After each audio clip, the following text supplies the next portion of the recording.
Hello guys, Gita ഗോവിന്ദം ഒരു അടിപൊളി Vishu promo പ്രേക്ഷകർ ഒരു രക്ഷയില്ല. അങ്ങനെ നമ്മുടെ അമ്മ നമ്മുടെ അറയ്ക്കൽ വീട്ടിൽ വന്നപ്പോൾ നമ്മുടെ പ്രേക്ഷകർക്ക് ഇരട്ടി സന്തോഷമായല്ലോ. ഒരു വിഷു സമ്മാനം, ഒരു വിഷു കൈനീട്ടം എന്ന പോലെ ഒരു അടിപൊളി എപ്പിസോഡാട്ടോ വരാൻ പോകുന്നത്. അപ്പൊ നമ്മുടെ വിഷു സ്പെഷ്യലായിട്ട് നമ്മുടെ വിഷു സദ്യയൊക്കെ കഴിക്കുന്ന എല്ലാവരും കൂടി നമ്മുടെ അമ്മയെ നടുക്കിരുത്തി എല്ലാവരും കൂടി ചുറ്റിനു വരുന്ന സദ്യ കഴിക്കുന്നതും നമ്മുടെ ഗോവിന്ദ് അമ്മയ്ക്ക് വാരി കൊടുക്കുന്നു, അമ്മ ഗോവിന്ദിന് വാരി കൊടുക്കുന്നു. അങ്ങനെ അടിപൊളി നിമിഷങ്ങൾ കേട്ടോ. പിന്നെ പടക്കം പൊട്ടിക്കുന്നു, ആഘോഷം, മേളം ഒക്കെ കൂടി ഭയങ്കര രസമുള്ള ഒരു എപ്പിസോഡാട്ടോ വരാൻ പോകുന്നത്. പിന്നാലെ ഒരു കാര്യം എന്ന് വെച്ചാൽ നമ്മുടെ ഗോവിന്ദ് അതിനിടയില് നമ്മുടെ അനാർക്കലിയുടെ മകൾ അന്വേഷിക്കുന്നുണ്ട്. അപ്പൊ ഗോവിന്ദിന് ഒരു സംശയം ഉണ്ടല്ലോ, രഞ്ജു ആരുടെ മകളാണെന്ന കാര്യത്തില്.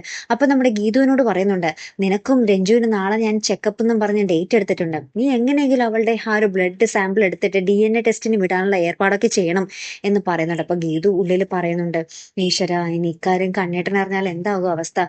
ഞാൻ എന്റെ ജീവിതത്തിലെ ഏറ്റവും ആദ്യമായിട്ടും അവസാനമായിട്ടും കണ്ണേട്ടനിൽ നിന്നും ഒളിച്ചു വെക്കുന്ന രഹസ്യം ഇതായിരിക്കും, കണ്ണേട്ടൻ ഒരിക്കലും അത് അറിയാൻ പാടില്ല എന്നൊക്കെ ഇങ്ങനെ പറയുന്നുണ്ട് കേട്ടോ. പക്ഷെ ഏറ്റവും ഒടുവിൽ നമുക്ക് കാണുവാൻ സാധിക്കുന്ന കാഴ്ച, നമ്മുടെ ഗോവിന്ദ് നമ്മുടെ രഞ്ജുവിനെ മുടിക്ക് കുത്തിപ്പിടിച്ചിട്ട് ഇങ്ങനെ പുറത്തേക്ക്, ആ വീടിന് പുറത്തേക്ക് ആക്കുന്നുണ്ട്. കൂടെ നമ്മുടെ വിജയലക്ഷ്മി അമ്മയും പുറത്തുണ്ട് കേട്ടോ. എന്നിട്ട് പറയുന്നുണ്ട്, നിങ്ങൾ രണ്ടുപേരും ഇവിടെ നിന്ന് ഇപ്പൊ തന്നെ ഇറങ്ങിക്കോണം, എന്റെ കൺമുമ്പിൽ പെടാതെ എവിടേക്കെങ്കിലും വേറെ ഏതെങ്കിലും നാട്ടിലേക്ക് പോയി ജീവിച്ചോണം എന്നൊക്കെ പറഞ്ഞ് ഭയങ്കര ദേഷ്യത്തിൽ പറയുന്നുണ്ട്.